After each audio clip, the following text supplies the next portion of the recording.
अच्छी और सच्ची खबरों की शुरुआत सबसे पहले बात प्रधानमंत्री नरेंद्र मोदी की करेंगे, जिन्होंने तीसरी बार वाराणसी लोकसभा सीट से अपना नामांकन आज दाखिल कर दिया। नामांकन से पहले प्रधानमंत्री ने गंगा पूजन किया और फिर काशी के कोतवाल बाबा काल भैरव के दर्शन किए, जिसके बाद उन्होंने अपना पर्चा भरा। प्रधानमंत्री के नामांकन में पार्टी और गठबंधन के दिग्गज नेताओं समेत 11 राज्यों के मुख्यमंत्री भी मौजूद रहे।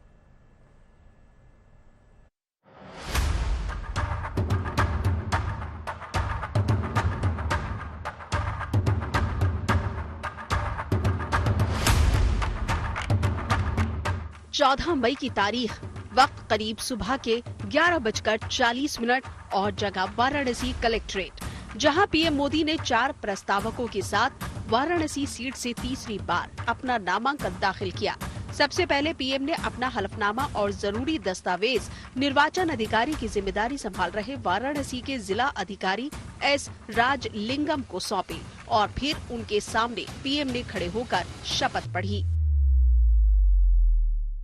नरेंद्र दामोदर मोदी लोकसभा में स्थान करने के लिए अभ्यर्थी के रूप में नाम निर्देशित हुआ। इस दौरान निर्वाचन अधिकारी के कमरे में सिर्फ सीएम योगी और पीएम मोदी के प्रस्तावक मौजूद रहे। नामांकन दाखिल करने के बाद जब पीएम डीएम के ऑफिस से बाहर आए तो उनके साथ एनडीए का पूरा कुनबा मौजूद रहा। इन तमाम नेताओं ने पीएम मोदी के साथ मिलकर डीएम ऑफिस के बाहर खड़ी जनता का हाथ जोड़कर अभिवादन स्वीकार किया और तीसरी बार वाराणसी सीट से पीएम की जीत का दावा भी किया।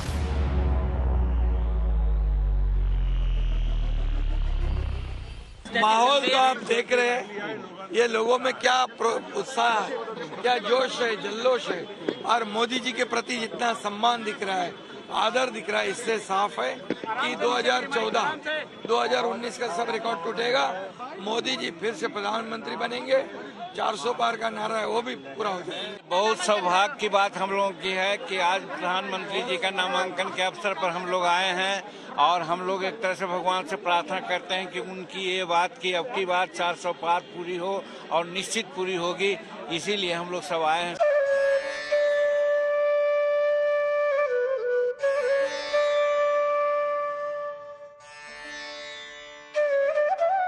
लेकिन नामांकन से पहले पीएम सबसे पहले दशाश्वमेध घाट पहुंच गए, जहां उन्होंने मंत्रोच्चार के बीच मां गंगा की पूजा की।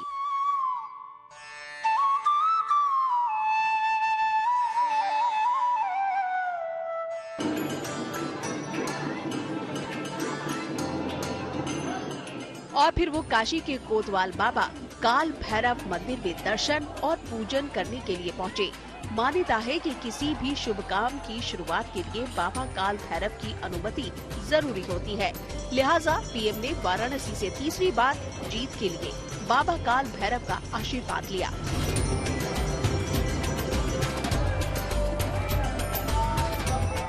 ये गंगा जी का सामान्य पूजा, षोडशोपचार पूजा कहते हैं। उसमें जो है कि कलयुग में गंगा जी का जो है महत्व है, उसको उद्देश्य करते हुए कि हम लोग का एक आचरण बनता है कि गंगा जी का पूजा कोई भी कार्य करते समय शुरुआत में करें और उसी को संकल्प करते हुए देश के विजय के लिए, अपनी विजय के लिए, देश की समृद्धि के लिए संकल्प करके इस पूजा को हम लोग किए। उसी काल भैरव मंदिर में हम मौजूद हैं, उसी गर्भगृह में मौजूद हैं। देख सकते हैं बाबा का श्रृंगार आज खास तौर पर किया गया है। पुजारी आज सुबह से ही बाबा के श्रृंगार और पूजन में रमे हुए थे और कुछ देर पहले ही पीएम मोदी यहां आकर दर्शन पूजन किए हैं और वे बाबा काल भैरव से आशीर्वाद लिए हैं। यहां के पुजारियों से भी उन्होंने आशीर्वाद लिया है। और क्या कुछ खास रहा है पूजन, किस तरह का आप लोगों ने अनुष्ठान कराया है, आरती कराई है, उसके बारे में जानकारी देने के लिए हमारे साथ मंदिर के महंत मौजूद है। पंडित जी, किस तरह का पूजा आपने कराया है और क्या इससे लाभ और क्या इससे जो पुण्य की प्राप्ति होती है? बाबा का भैरव अष्टक से उनका पूजा कराया है। काशी में जो भी आता है बाबा का दर्शन करने के बाद है कोई अच्छा काम करता है। तो ये जो पूजा आपने कराई, कितने देर की पूजा थी, इससे किस तरह का लाभ होता है? इनका पूजा 10 मिनट कराया गया, चूंकि समय का अभाव था। भैरव अष्टक से उनका पूजा करा के उनको छोड़ विदा कर दिया गया। आरती भी उन्होंने की? आरती कपूर से की। आरती जो मनोकामना था वो बाबा के साथ समर्पित किए अपना। इससे पहले साल 2014 और 2019 में भी पीएम नरेंद्र मोदी ने अपने नामांकन से पहले बाबा काल भैरव के दर्शन किए थे और उन्होंने रिकॉर्ड मतों से जीत हासिल की थी। इस बार भी प्रधानमंत्री ने काशी के कोतवाल से आशीर्वाद लेने के बाद नामांकन दाखिल करने की प्रक्रिया शुभ मुहूर्त में पूरी की। नामांकन के ठीक बाद प्रधानमंत्री नरेंद्र मोदी ने रुद्राक्ष कन्वेंशन सेंटर में कार्यकर्ताओं के साथ बैठक की और उन्हें चुनाव में जीत का मंत्र भी दिया। वाराणसी से रोशन जायसवाल के साथ bureau report, good news today. और अब आपको लेकर चलते हैं मुंबई, जहां एक दिन पहले आई तेज आंधी और बारिश के चलते घाटकोपर इलाके में एक भारी भरकम होर्डिंग पेट्रोल पंप पर गिर गया। जानकारी के मुताबिक इस हादसे में 70 से ज्यादा लोग जख्मी हुए हैं, जबकि 78 लोगों को सकुशल निकाल लिया गया। हालांकि 14 लोगों को अपनी जान गंवानी पड़ी। पुलिस ने बताया कि इस मामले में होर्डिंग के मालिक भावेश भिड़े के खिलाफ पंतनगर पुलिस स्टेशन में गैर इरादतन हत्या का मामला दर्ज कर लिया गया है।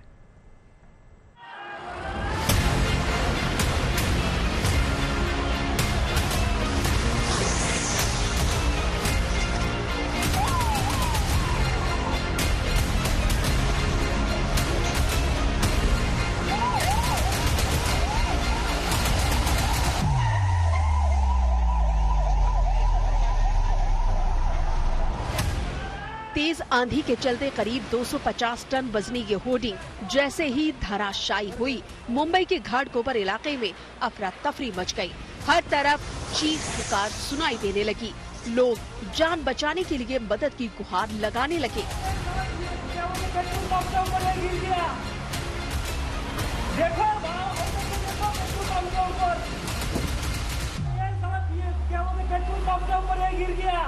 रोंगटे खड़े कर देने वाली ये तस्वीरें एक दिन पहले की है, जब दोपहर करीब 3 बजे धूल भरी तेज आंधी के कारण 100 फीट लंबी ये होर्डिंग एक पेट्रोल पंप पर आ गिरी। हादसे की सूचना मिलते ही सबसे पहले पुलिस, फायर ब्रिगेड और एसडीआरएफ की टीम मौके पर पहुंची और लोगों की रेस्क्यू में जुट गई। लेकिन जल्द ही एनडीआरएफ की टीम को भी मौके पर बुलाना पड़ा, जिसके बाद सभी एजेंसियों ने साथ मिलकर होर्डिंग के मलबे में दबी जिंदगियों को बचाने का अभियान युद्ध स्तर पर शुरू कर दिया।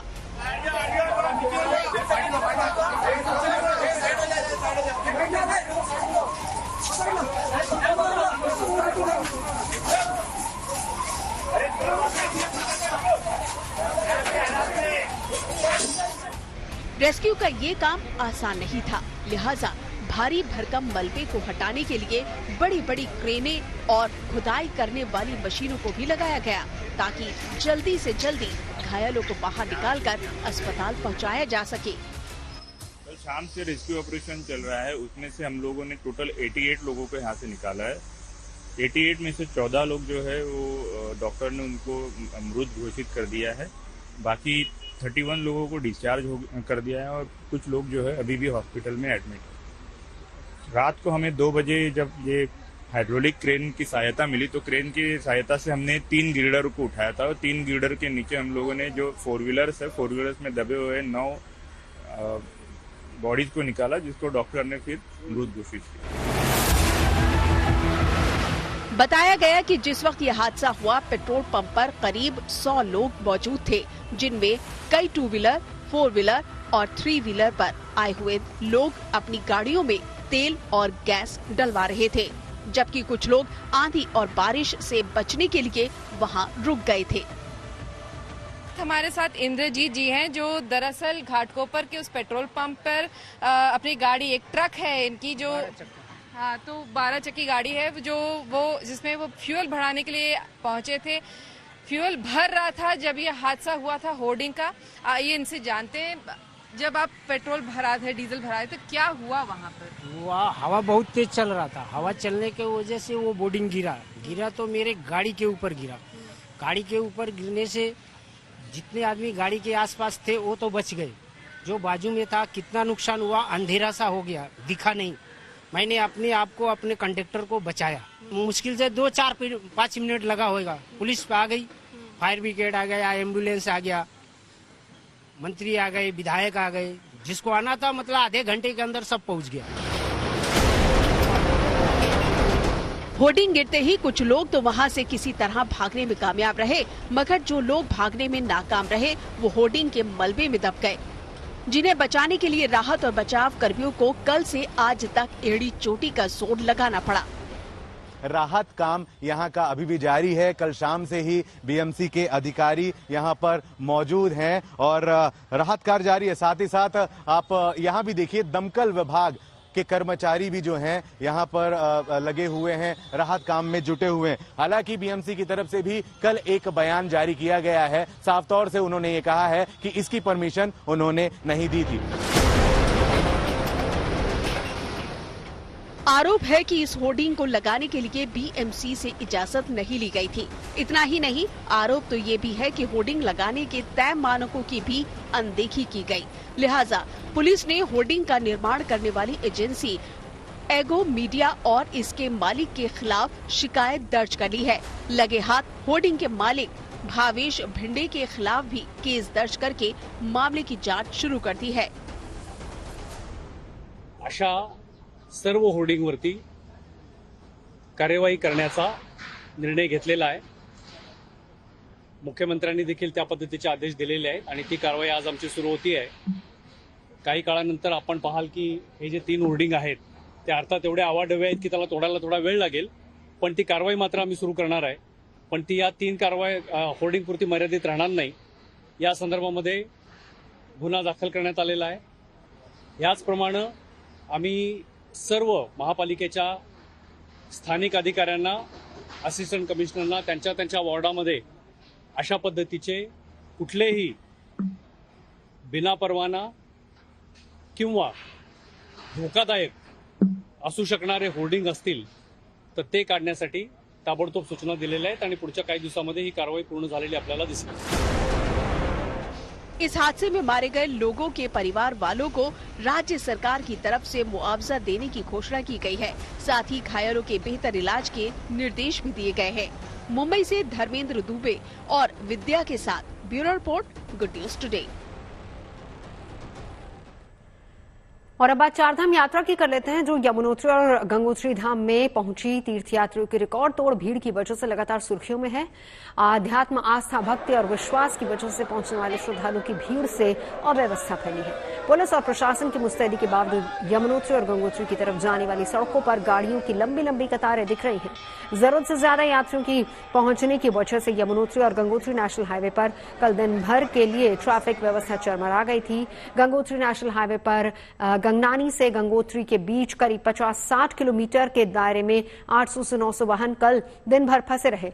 सुबह करीब 5 बजे उत्तरकाशी से निकले श्रद्धालु 12 घंटे में बमुश्किल 68 किलोमीटर की दूरी ही तय कर पाए थे और इसकी बड़ी वजह है पुलिस की तरफ से कुछ किलोमीटर के अंतराल पर ट्रैफिक को जानना भी था। ऐसा उसे गंगोत्री की तरफ जा रहे वाहनों के दबाव को कम करने के लिए किया गया था। ट्रैफिक मैनेजमेंट के इस तरीके की वजह से सुबह निकले कई श्रद्धालु रात तक ही गंगोत्री पहुंच पाए। गेट सिस्टम और वन वे व्यवस्था की वजह से धीरे धीरे वाहन पहुंच गए और इन्हीं परिस्थितियों से सबक लेते हुए उत्तराखंड सरकार की तरफ से कुछ और कदम उठाए गए हैं। क्या है वो कदम, विस्तार से आपको बताते हैं। लगातार बढ़ रहे रजिस्ट्रेशन के बीच चारधाम यात्रा को सुरक्षित और सुगम बनाने के लिए 3 जिले चमोली, रुद्रप्रयाग और उत्तरकाशी में एक मजिस्ट्रेट तैनात किया गया है। उत्तरकाशी में एक अतिरिक्त सीओ यानी कि पुलिस क्षेत्राधिकारी की भी तैनाती की गई है। यह भी तय किया गया है कि बुधवार और बृहस्पतिवार को ऑफलाइन पंजीकरण नहीं किए जाएंगे। साथ ही साथ हर जिले में 100 होमगार्ड्स की तैनाती की जाएगी।